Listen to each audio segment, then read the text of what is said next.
Minel koyara ila Cape Town, del Luanda te Maputo, we rise as one.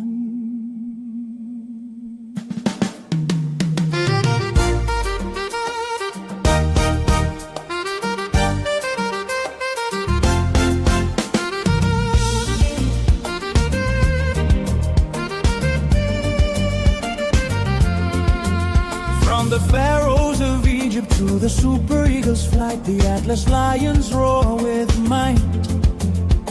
The elephants of Cote d'Ivoire charge ahead, Teranga lions never dread. The black stars shine in Ghana's sky, Bafana Bafana dance, spirits high. The sable antelopes leap with grace, and the desert foxes set the pace. One Africa, one goal. Feel the passion in your soul. From the mountains to the shore, we play for pride, we roar as one. Moj Africa, Mojando. One Africa, one dream. Uma Africa, Umenti. One Africa, one mindset. Moj Africa, one Jando. Uma Africa, one mindset.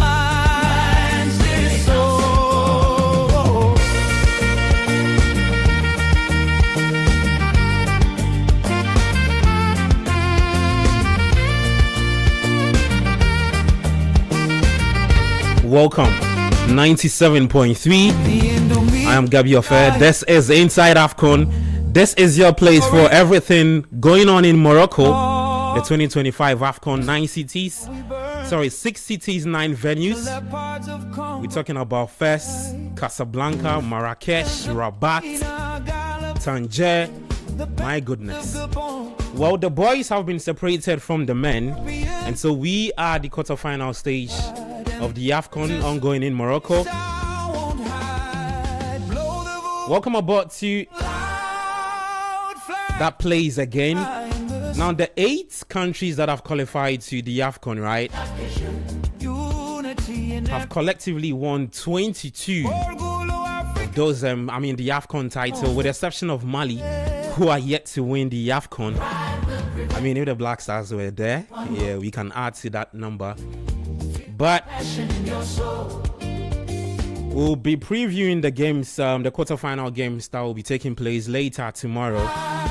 And then we'll talk about Nigeria. Yesterday, not too good news that hit Diakam from the Ademola Lookman and Victor Osimhen episode.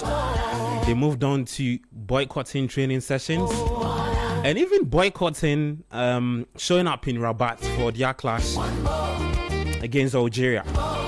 We'll be looking at that and how that would affect the team moving forward against their clash against the Algerians. That's later tomorrow. Welcome again to the show.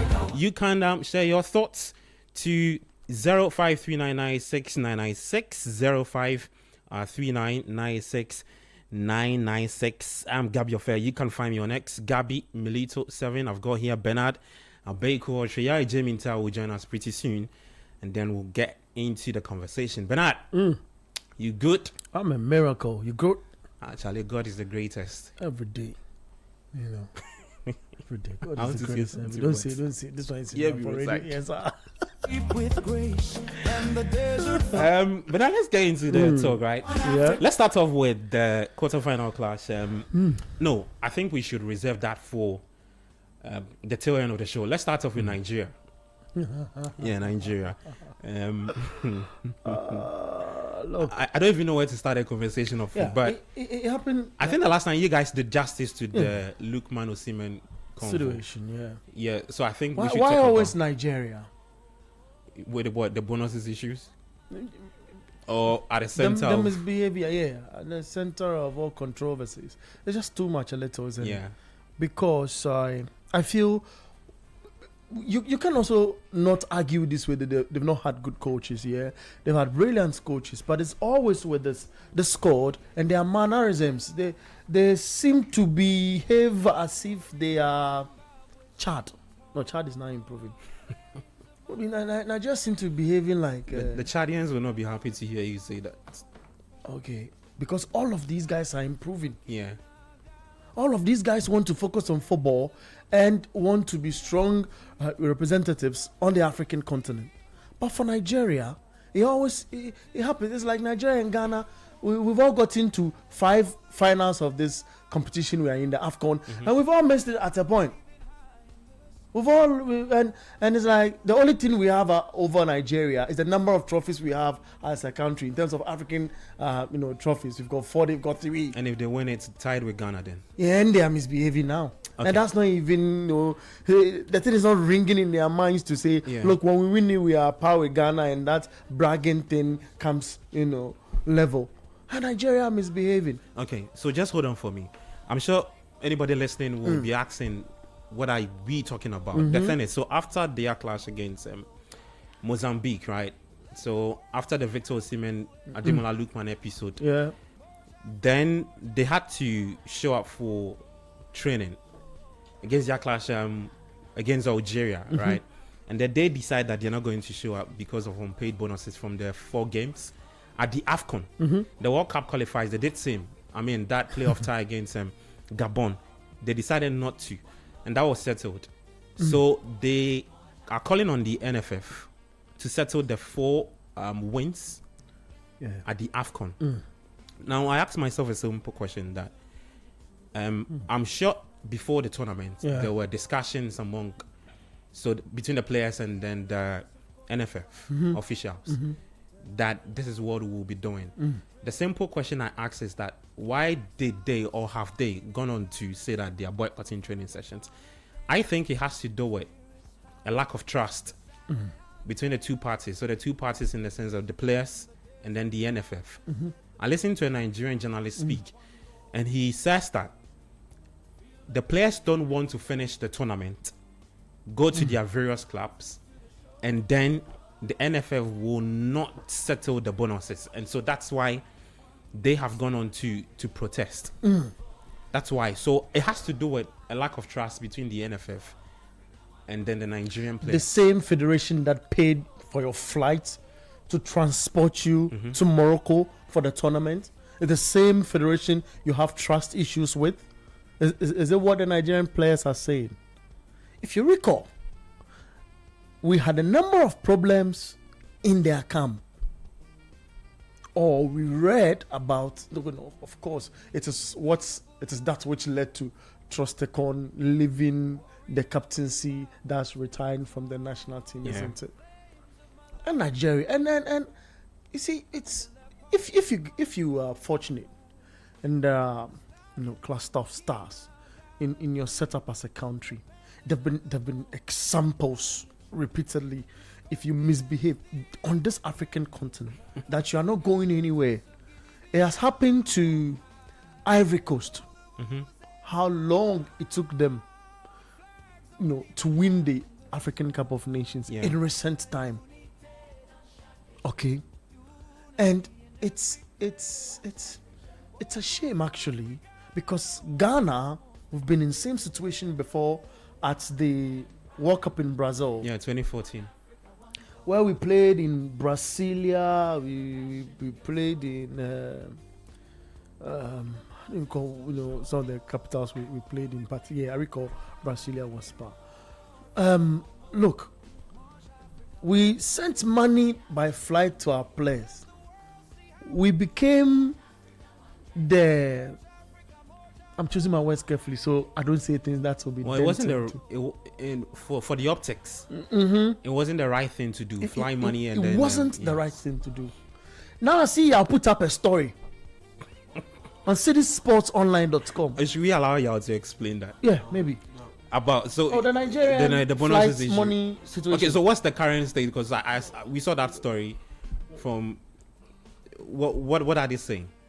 Yes, so good afternoon, by the way. The Minister of Finance for Nigeria put out a statement on the X page that the money is in flight and to their account. The money is in flight. Okay, to their account. To their account. To their account. Okay. Not in the air. in flight to the account. In flight. Tell like it's like it's an accounting term. It's in flight. So more or less they are processing it. Yeah. So more or less they are processing it, and that's and she expects that the issue will be cleared by the end of today or tomorrow, and the game will be played because the game will be played on Saturday. Yeah. And so that's the update on that. The minister's name is Dr. Doris Nkuruka. Doris Nkuruka. Yes, the Minister for Finance. Yes, the Minister for Finance for Nigeria. Okay. Dr. Doris Nkuruka. Okay. Yes, she put out the statement earlier today, detailing the progress that has been made and the updates that has been made regarding this latest row. It has happened before, just last year, in the lead up to their playoffs against DR Congo. Playoffs against DR Congo, where they actually boycotted multiple training sessions. I think about 2 training sessions before. Yeah, it was just the day of. The final day before they play the game. That's when the issue was sorted out, and I like the point that you made about distrust. This thing is all about distrust because so you also believe that? Yeah, because you ask yourself, okay, why would you not, suck it up and play the tournament games, and look at the bigger picture of potentially winning the title? And so, why would you want to jeopardize that? Because at the end of the day, these players, they want to win. You want to win the title. You want to etch your name in history as one of the Nigerian players or the Super Eagles that ended up winning the AFCON. Yep. Especially on the backdrop of on the backdrop of Nigeria failing to make it to the World Cup in back-to-back editions. And so, you ask yourself, why are you doing this? And the timing of the threat to boycott. Yeah. The timing of the threat to boycott. Why would you do this prior to a quarterfinal match? But the thing is, it's just down to, like you said, mistrust. Yeah. They don't trust the authorities to be able to fulfill the promise that they made. Because if you are a trustworthy institution, and maybe even if you delay on payment on certain things, why would your stakeholders, more or less, because they are stakeholders, why would your partners resort to such an abrasive and aggressive stance? It's because the trust is not there. It's not there, okay. And I made this point earlier where I stated on another platform where I stated that these players, they've grown up listening to and watching stories about older generations of players who have committed themselves and played for their various national teams. And at the end of the day, the promises that they were given, never fulfilled. They were never fulfilled. Okay. I mean, we've spoken to several former Black Stars players where they've recounted multiple instances where they won the AFCON and they were promised houses. Some were even promised lotto kiosks. And those lotto kiosks were never fulfilled. Stop it. And so lotto kiosks? Yes, the 92 AFCON. Okay. The 92 AFCON, the members were promised lotto kiosks. I see the lotto kiosks. Yes, you win and you'll be given lotto kiosks. What I know. And all of those things, so you get it. Charlie, so, and the people who won the last AFCON, the 1982 AFCON, they were promised houses. Yeah, they were promised houses. They were promised houses in Dansuman, the Dansuman estate. Yeah. What happened to those houses? Then the military coups and things came in. Nothing happened. You get it? Oh, okay. And so this generation of players, they grew up listening to such stories, and so they've seen they don't want to end up like those guys. And I'm sure some of them are closer to some of these ex-players that you've mentioned. Exactly. And they've had conversations with them. Yes, and so in the sense that you've made a promise, fulfill it. Just sort it out even before the tournament starts. Yeah. Where you play your game, by the time you sleep, you recover, and you wake up and you are done with your, let's say, first training session. Money hit account. Before your second training session, the money hit account. And it's not like it's beyond Nigeria. it's not like it's beyond Ghana, more or less, because especially in sub-Saharan Africa or pretty much African countries, it is not the GFA or the NFF or the federation that pays the money. It is the government that pays the money. Mm-hmm. And so you are not looking at a situation where the federation has to scramble around to get some money. Those monies, okay. The government can bring about the money, because at the end of the day, you set out a plan, you deliver your budget to them. Mm-hmm. So they'll factor it into their transactions. Yeah. And so to constantly, look, if it's a one-off, no problem. I mean, no institution is perfect. But to be consistently having these kind of issues, that is where the problem is. And the more it happens, the more mistrust it breeds. And it will continue to get worse and worse and worse. And let me read a portion of the statement that the Nigerian Minister of Finance, Dr. Nkiruka, stated. He said, and I quote, "I'm pleased to provide an update on the administrative progress regarding the March bonuses for our national team at AFCON 2025. The federal government and the Central Bank of Nigeria have successfully streamlined the foreign exchange processing to ensure our players are rewarded without further delay. Okay. Here is the current process. Funding." Then she breaks it down. "All group stage bonuses were fully released and have now cleared the necessary regulatory stages. Disbursement. The final transfers of domiciliary accounts are currently in flight.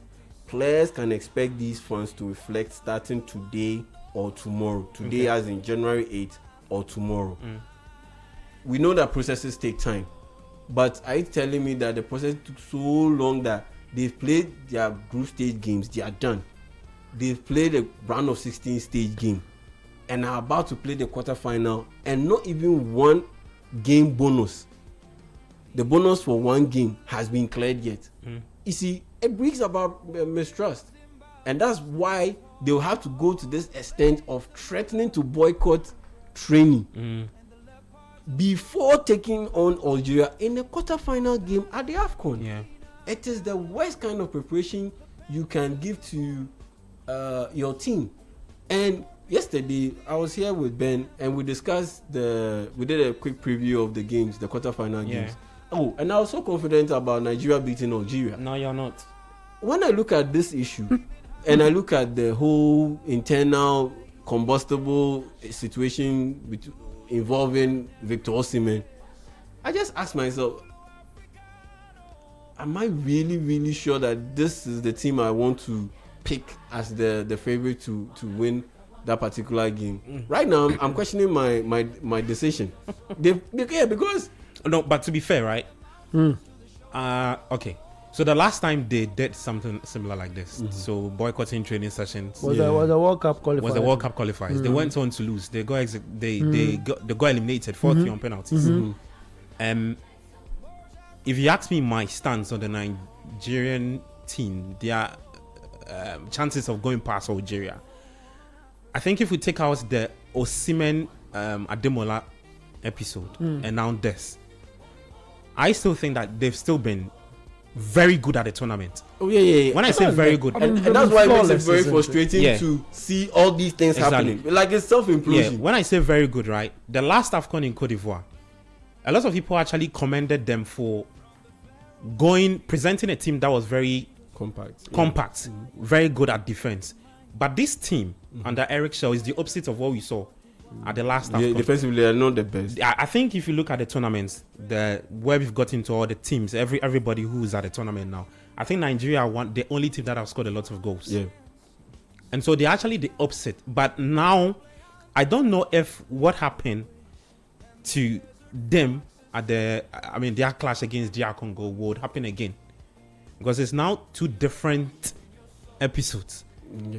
And how Eric Shell will deal with this, I think is very important. I'm not as confident as I was yesterday, but I will still stick my neck out for them, and mainly because of the Algerian physicality issue. Yeah, where you had to play a very physically tested game against DR Congo, who are strong, who are very athletic, and you had to play across 120 minutes. Then there's also the bit of depth. Okay. Because you look at the Algerian team, they are not that deep in terms of their quality. They are not that deep. But I look at Nigeria, their benches, their bench can start for a lot of their bench members can start for a lot of teams competing in the AFCON, even at this stage. Oh yeah, because if you have Chidere Ejuke, who plays for Sevilla, if you have Paulo Nuachu, who is in Turkey, plays for, I believe, Trabzonspor. Yeah. You have Moses Simon. You have Chukwueze, who's playing for Fulham. All of these players aren't even getting Onyeka and Co. All of these players aren't necessarily getting starting places in this tournament. Yeah. But they will walk into a lot of teams in the AFCON on the African continent and start. Yeah. And so I look at these two factors. Yeah. And the fact that Algeria's attack is not necessarily the best Like and the sharpest compared to Nigeria. That's why I would still stick with Nigeria beating Algeria because of these three factors that I mentioned. But aside that, every logical bone in me would definitely be going against Nigeria winning because of all the self-implosion that is going on around the team. Bernard, I'll come to you soon. I just want to run through the games that Nigeria have played at the AFCON, right? Just in case somebody is wondering how many games they've played and how many, what the arrears are. So they played Tanzania, they beat them by 2-1. They beat Tunisia 3-2. They beat Uganda 3-1. Eric Shaw shuffled the team, like Yao mentioned, because of the quality in the team. He had to actually bench a lot of the key starters in the two games. They went on to win by 3-1. And then the 4-0 humbling of Mozambique. So 4 games. Fifth game is against Algeria. What do you think would be running through Eric Shaw's mind after that whole boycotting thing, training sessions and all of that? What's going on in his mind is, boys, why are you doing this? Why are you doing this? Because we've worked hard in the group stage. It's been flawless for us. And I mean, we've been together until those Siemens drama, that took that shine away from everything that we've been doing.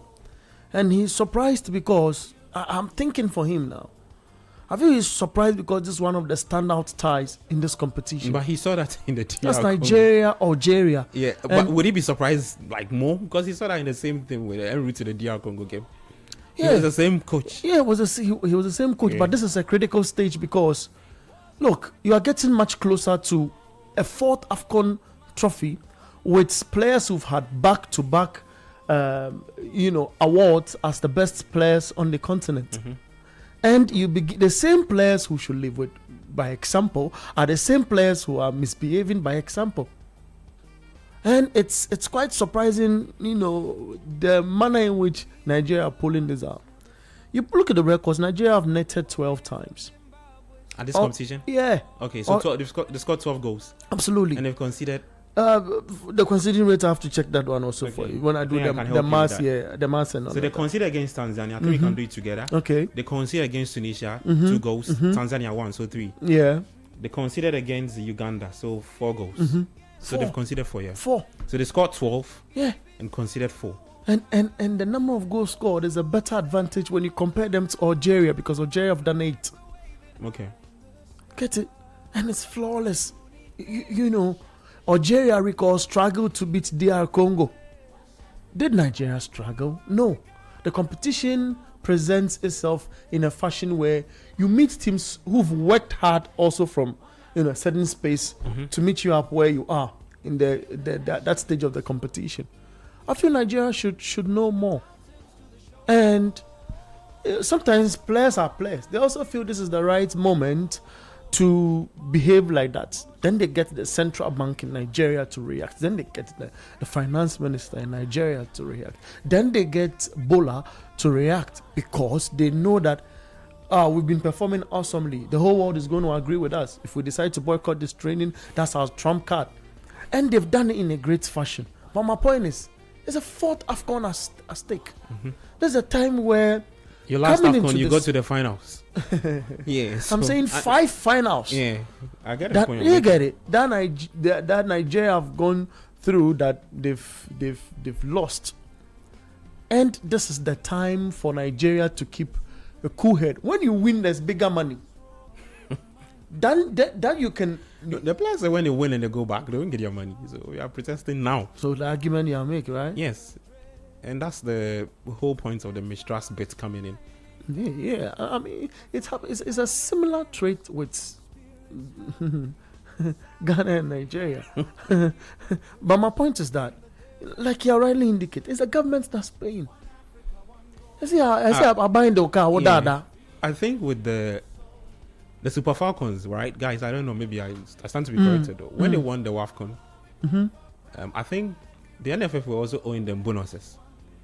I recall the South Africa. South Africa actually made it public, but the Falcons were owed bonuses. I didn't hear them speak up until they went to Tinubu's place, and when the promises were made, and then that story came out that during the WAFCON they were owed bonuses, so they cleared it, and then he had to also fulfill the promises.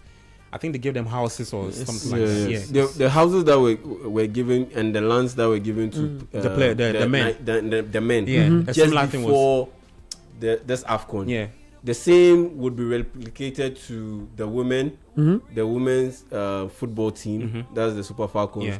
And the Tigers. That's the women's basketball team. Okay. Yeah. Because they are the reigning African champions. And they went to the Olympic Games. And they made it all the way to the quarterfinals. Oh, okay. Which is the best mark for an African team. Yeah.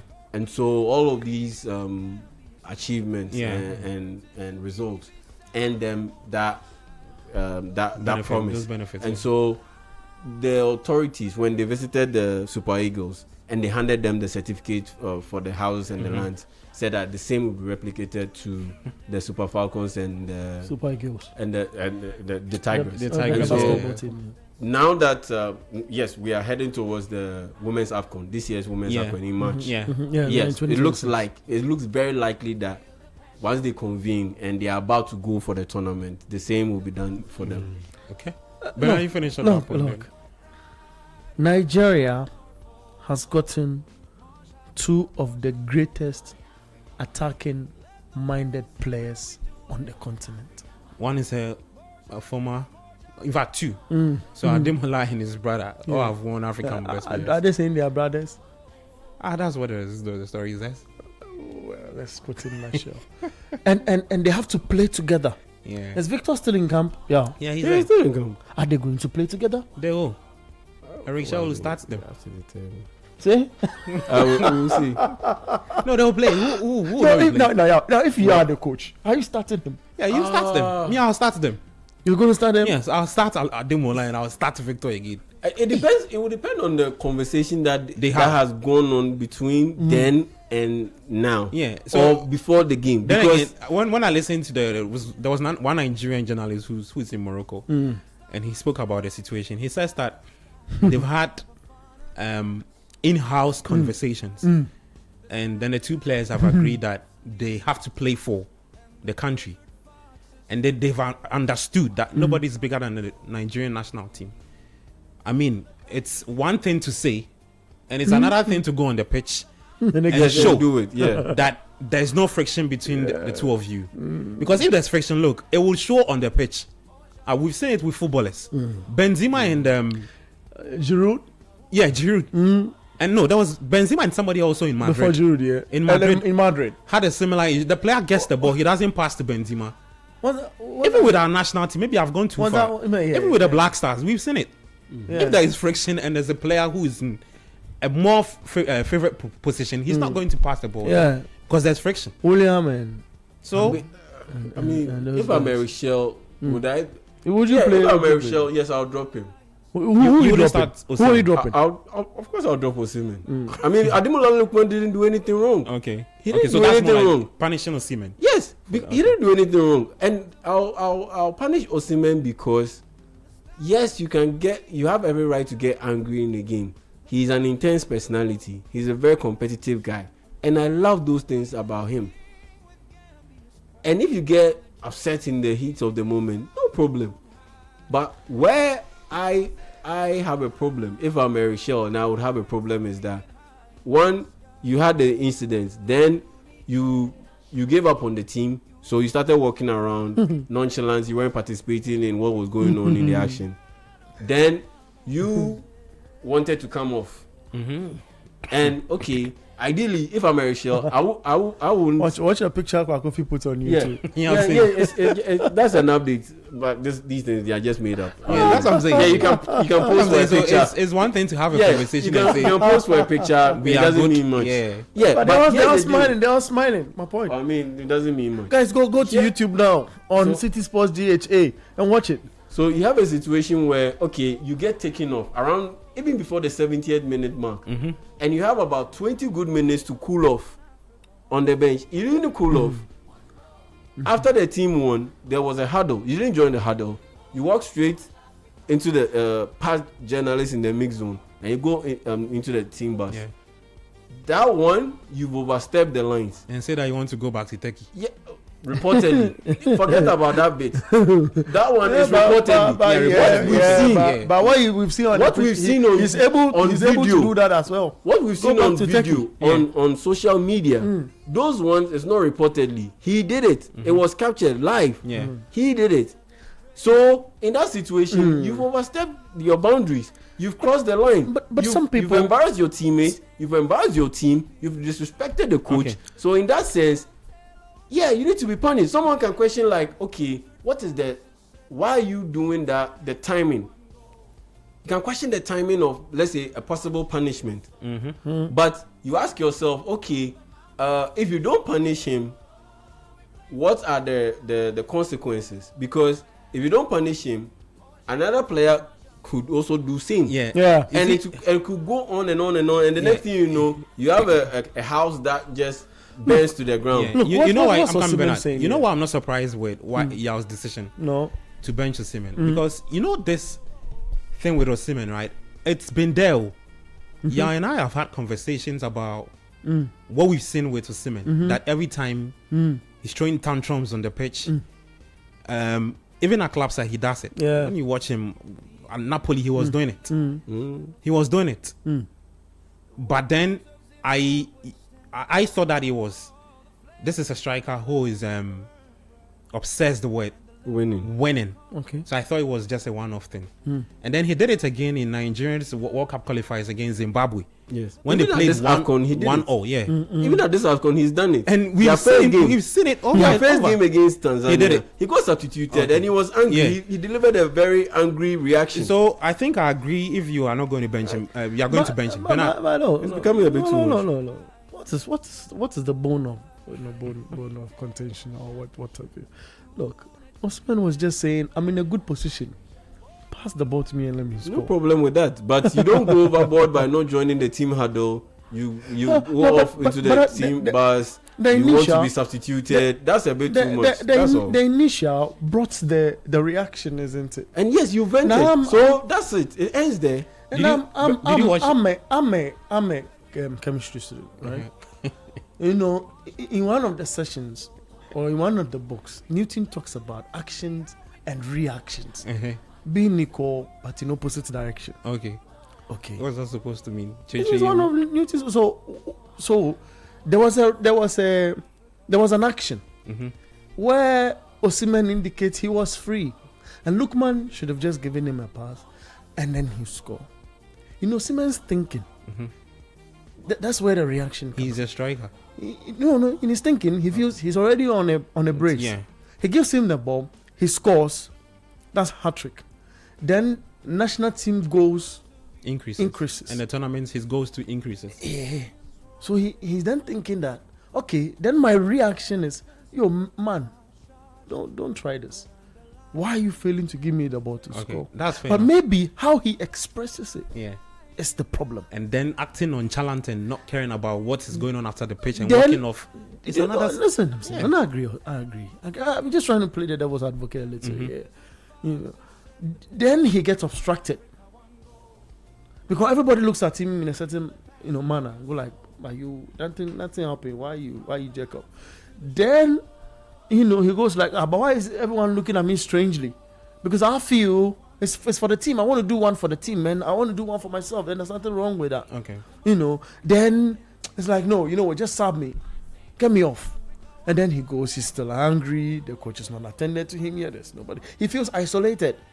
And then he decided not to go and pay respect to the fans and goes into Timbers. You see, I feel this is where we call for the attention of a psychologist in a football club. It's most important. It's why when our Black Stars was without a psychologist, we had a problem. And we felt it was a problem. Yeah. Me, in my thinking, I feel I'm here to check. I don't know if Nigeria is having a psychologist. They should have. They should have. Yeah, they should. But how they have? Yeah, we can only do show. But how they happen? Maybe we can get somebody who's closer to the team to give us that update and see. Fair point. So my in London, all I'm saying is that if there's a psychologist, he quickly gets Osimhen. He has a big job to do. Yeah, he quickly because this mannerism has been one too many in this setup, and it's obstructing team chemistry. Now the Algerians look to have an upper hand. They look to have an upper hand because Nigeria is scoring over 2.5 in games. The last was against Mozambique. Then Algeria would have to struggle against DR Congo with a goal to 0. Now Algeria is going to think like the people who are going to score the goals are the guys fighting. Now the entire team is fighting because they need money. Now they say they are fixing their money. It might be a fuel, or might just be, one that is going to be go against the team. So we have an advantage. That's why Yao describes the scene perfectly and tells you that he felt Nigeria had the upper hand, but now the Algerians look to have, I think, about that upper hand, a 65% chance of winning this game. Okay, well, all we can just say is that we'll be keeping tabs on that game. I think a lot of people will watch that game, of course, especially with focus on Osimhen and Ademo. Of course, if you are fighting, that's like Lookman gives Osimhen another assist, and Osimhen scores. How's the celebration going? Yeah, that's big headline. Yeah. Inside AFCON 2025 97.3. You can join the conversation. Sending your thoughts 053996 I'm Gabby Ofe. In studio with Yao Jeminta and Bernard Baker. Well, 7 of the 8 quarterfinalists, right, are former African champions. Algeria won the AFCON in 2019. Nigeria got to the finals at the last AFCON in Cote d'Ivoire. So it'll be interesting to see if they can actually reach the finals again. Cote d'Ivoire also lacking 3-time AFCON champions, looking to win a 4th, and then they are tied with the Black Stars of Ghana. Nigeria, same. Senegal won it 2021. Morocco are looking to win the AFCON for the first time since 1976. That's the last time they won the AFCON when they hosted it. Algeria kicked them out in the 3rd place playoff penalties, and then Algeria won. I'm sure they'll be hoping that they don't meet Algeria again this time around in the finals. Guys, let's get into the games proper, right? Let's start off with tomorrow's game. I know we've done a lot of the previews in there, but we can still do more on that to expect. So tomorrow there is Mali taking on Senegal, and then at 7 p.m. Cameroon will play Morocco in the first 2 of the quarterfinal matches. For Saturday, there is Algeria taking on Nigeria 4 p.m. and then at 7 p.m. Egypt will play Ivory Coast.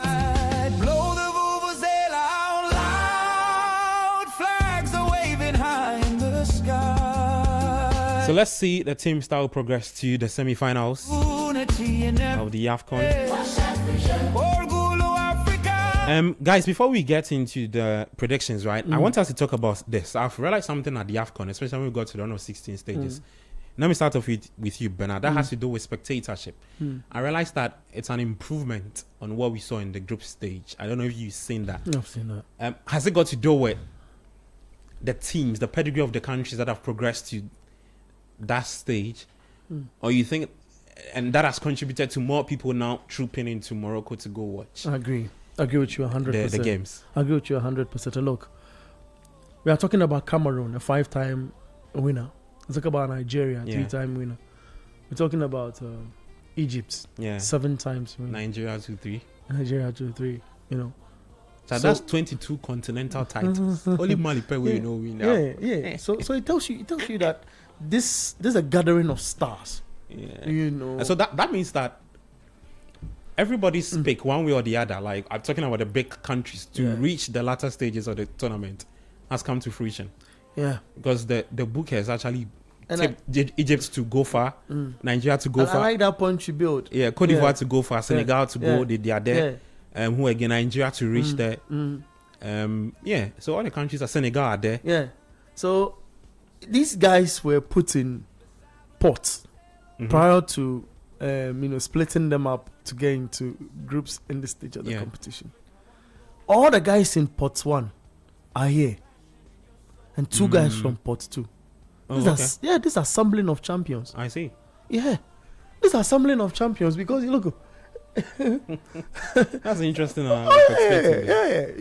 look at the narrative, and if we say these are the big boys in Africa, they are. These are indeed the big boys. But there's one big boy who is not there because he has failed to realize that football is progressing. Oh wow! And that big boy is Ghana.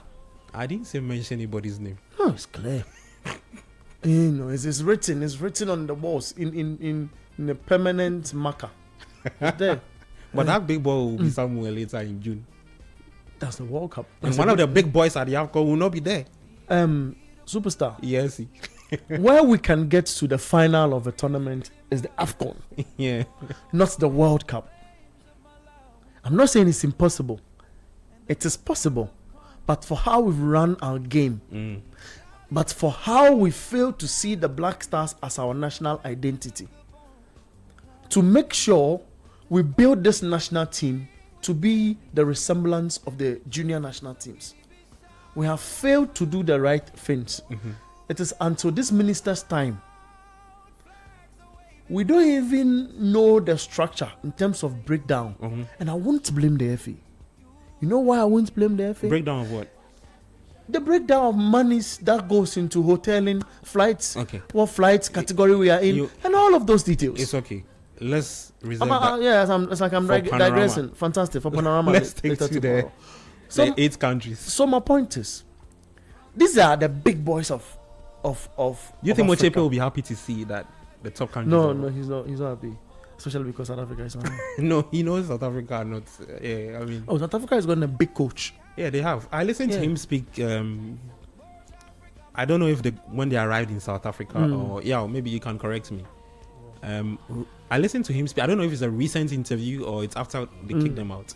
He was speaking about the fact that a lot of the local boys will need to be playing in Europe. Would have to go to Europe and play. So South Africa have just Lau Foster, right? Only playing in the EPL for Burnley. I won't say in Europe, but in the EPL for Burnley. But it's recent. After they got back, he made that statement. He made that. Okay. Yeah, and he called for more players. That was in South Africa. Yeah, that was in South Africa. So when they arrived, he made the call for more players to go out to Europe. Yeah. For their exposure, and the thing is, yes, I get his point. I get his point because when you are exposed, you get to see different defensive schemes, the way the different defenders. So you think that AFCON led to that conversation? He's seen. But he has already made that call before. You remember he had that round with Mbekezeli Mbokani, where he was so upset that he decided to go to the MLS. Whereas he believes that if Mbokani exercised a little bit of patience or his agent worked better, he would have been able to sign for a club in Europe, not necessarily the top 5 leagues in Europe, but maybe let's say a Belgian team or maybe in Austria, maybe Austria or maybe Portugal, something like that. But he believed that because of Mbokani's talent, the agent should have waited till the end of the AFCON or the end of the World Cup before making such a move, because he believes that with Mbokani's talent, he will definitely excel. And true to form, he did excel at the AFCON, and so he was so pissed that Mbokani went to sign for Chicago Fire in the MLS before the AFCON. Yeah. And so he has already been making that call, and he was pissed because yes, the MLS is not as great as the other leagues in Europe, most of the leagues in Europe, and so that was his point. And so after seeing South Africa possess the ball, create chances, and not take advantage of them, and lose to Cameroon and exit the tournament at the round of 16 stage at the time where South Africa were one of the favorites or dark horses to win the title. I mean, they were on my list. DR Congo, South Africa were on my list to win the title. That reignited that conversation. Yes, and it's pretty simple because look, yes, these days because of technology, yes, you can watch tape of the opposing teams you are going to play, but if you are not in the heat of the moment, consistently competing against such top level defenders, it doesn't really test you. It doesn't really push you to improve on your skills, and that's why he's calling for the players to move out of South Africa. He's not downplaying the quality of the South African league, but exposure is great. Okay. I mean, everyone who has been exposed to a lot of things gets to have a well-rounded view of a particular issue than someone who is always going in a certain straight line or restricted to a certain location or view.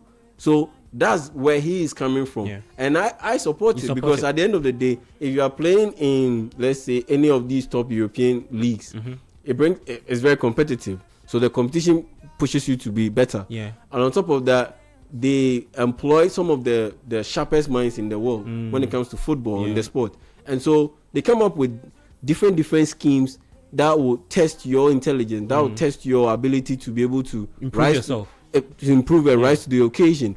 And there's constant evolution, constant improvement, because to be better. When you look at the 8 teams, right? And it is just to tie it together with Yao's point. When you look at the 8 teams that have qualified for the AFCON, when you look at their players, a lot of them are playing in Europe. The chap who plays for Cote d'Ivoire, the one who scored the third goal, Bazumana Toure, a lot of people didn't know that he's with Leverkusen. He's playing with Bayern Leverkusen. Even look at Cote d'Ivoire, the guy who scored their second goal, Jan Diomande. He's with RB Leipzig. So when proper legends, okay, listen, I printed this carefully. Proper legends like Rio Ferdinand mentions that all the major leagues should come on a break. Yes, for the AFCON. Absolutely. You agree? It is a call that is filled with sense and not political, and not racial, or they think it's racial because he has black. So, because it's black. Absolutely. So, it's coming from somebody who has black roots. That's why he's saying that. You get it. So not people who are pundits, who are favored pundits. It's okay. Don't mention anybody's name. I've mentioned Rio Ferdinand's name. Why don't you want me to put a name to it? No, don't. You can still proceed without mentioning his name. Hey, Charlie, you don't have to do these things. See, and superstar, look, it's Africa contributing to the other parts of the world in terms of talent. Yeah, they are. And we'll see the kind of flow. Because you look at the 8 teams. Egypt. All the teams. Egypt. Top of my head. Let's if you like. I can do Mamouche. The time is. We don't have time. We can do it tomorrow. So we can just mention maybe 2 players. Egypt, okay. Mamouche. Salah is in there. Trezeguet is in there, but you say we should do 2-2. So 2-2. So Egypt 2. Cameroon. Let's go. Cameroon, Mbumu, and the chap who plays for Brighton. What's his name? The midfielder. Baleba. Cote d'Ivoire. Morocco, okay, Cote d'Ivoire, sorry. I just mentioned Toure. Bazumana Toure plays for Leverkusen. Absolutely. Absolutely. Your own Amad Diallo. Fantastic. United. So we are done for Cote d'Ivoire. Nigeria. And the trouble brother. Yeah. The Victor. Look, who again? Morocco. Morocco have a number of. Senegal. Like I said, Algeria. We should do 2-2. So Morocco, let's do 2 for Morocco. Brahim Diaz for Real Madrid. Yeah, and then there's who again? We can do Ashraf, we can do Mazraoui. There's El Kanous, my guy, plays for Stuttgart. Yeah. Senegal. I'll do the Papi Gay and Djibril Sagana Gay. Yeah. So look, I'm saying we are now about to see football. And I just suppose that with the fandom, the fans, topic you raise. I know our time is pressed. Maybe tomorrow we can rush into that. The proper fans of football, most often when go check the World Cup, it's another argument for again too, because of that. If you go check the World Cup, group stage games and fandom. And tickets people are purchasing most. Yeah, because there are big games in there, big stars to see. Yeah. Okay. Now, at this stage of our competition, there are bigger stars to see. Yeah.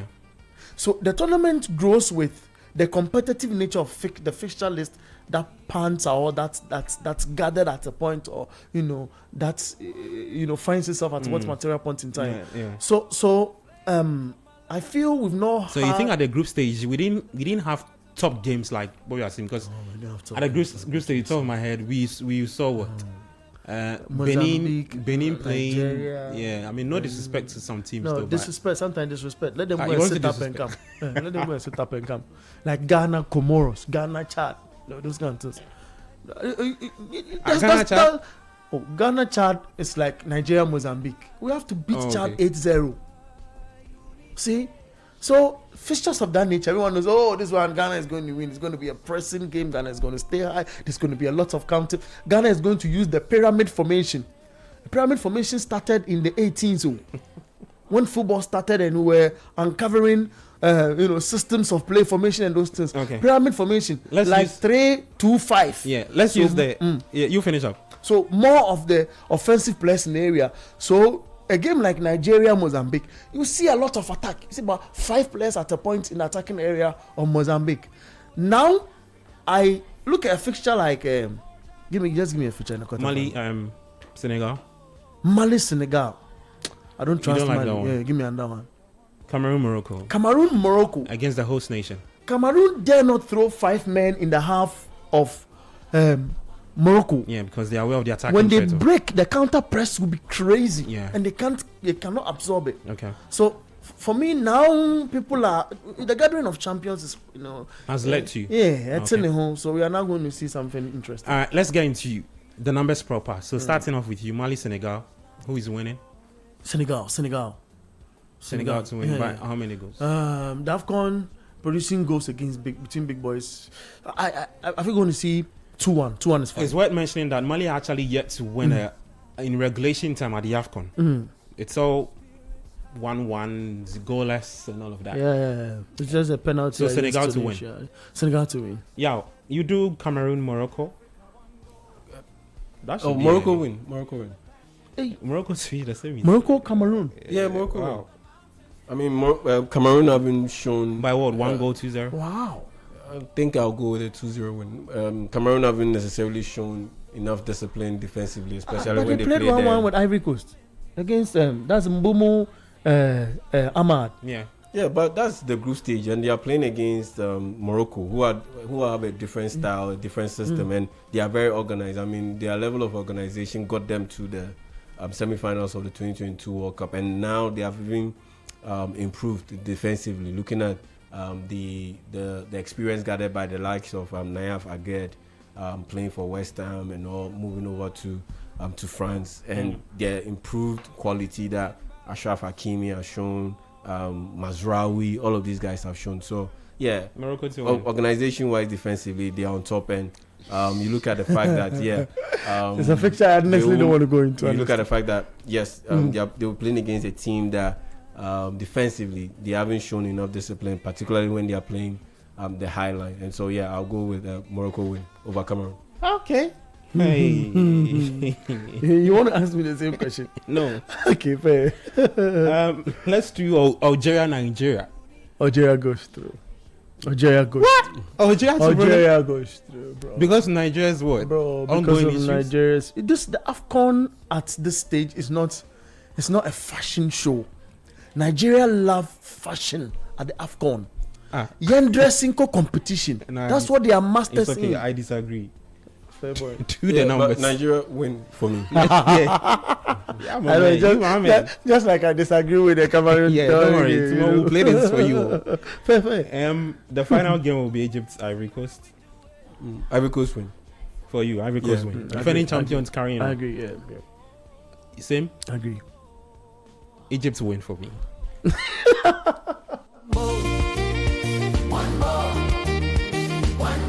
Inside AFCON on 97.3. I'm Gabi Ofe. Yao Ejeminsa is here with me. and Bernard Abeku Oshri. That's our episode for today. We're back same time tomorrow for the Inside AFCON 2025. This is your place for everything AFCON in Morocco. And so you'd want to tune in and join us for all the latest from AFCON. Hi, Fufa. Hello, Gabby. You good? I'm great. Are you following the AFCON? A little. Who do you want to win? See win the AFCON? The Black Stars are not there, so it's don't mention Ghana, okay? No. I wasn't going Morocco, to mention host Ghana. Nation. Oh, Morocco will pick. Morocco will pick? Yeah. Okay. Yeah. Take it away with the news at 4. Coming up in the bulletin, minor